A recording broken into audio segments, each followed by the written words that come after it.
শুরুতেই বাংলা চলচ্চিত্র জগতের কখনো মানব কখনো হিংস্র দানব প্রলয় ঝড়ের মতো ভয়ঙ্কর কাউন্টার ভিলেন খল অভিনেতা ডেঞ্জারম্যান জাদরেল অভিনেতা মঞ্চে আসছে চলচ্চিত্রের খল অভিনেতা মনোয়ার হোসেন ডিপজল। রেডি আছেন আপনারা?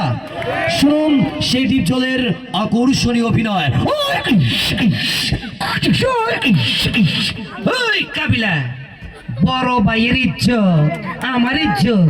ওই মেঘের আপনারা আছেন অনেক দূর দূরান্ত থেকে। ওই পাবলিক পায়রা নবীনগর কন্টেন্ট ক্রিয়েটর মিলন মেলা কিন্তু জমে গেছে।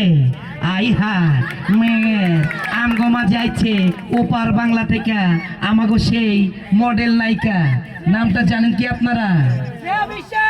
শ্রেয়া বিশ্বাস। মেঘের তার লগে আছে ওই যে জরিনা মরিনা। আই হা লজ্জা লাগতাছে। ও লে লে লে লে লে লে লে লে মজা পাইলাম না রে। মেঘের দুইটা নাচের শিল্পী আছে, ওরা আমারে চিনে না। মেঘের অগর যে বচ আছে বিপুল আমার ছোট ভাই, মাঝে মাঝে ফোন দিয়ে কই মাইয়া নিয়ে ওদিকে যা জরিনা মরিনা লইয়া কয় বস ঠিক আছে। মেঘের আপনারা মজা পাইছেন তো? এটা তালি হবে। প্রিয় বন্ধুরা, এই ছিল ডিপজল।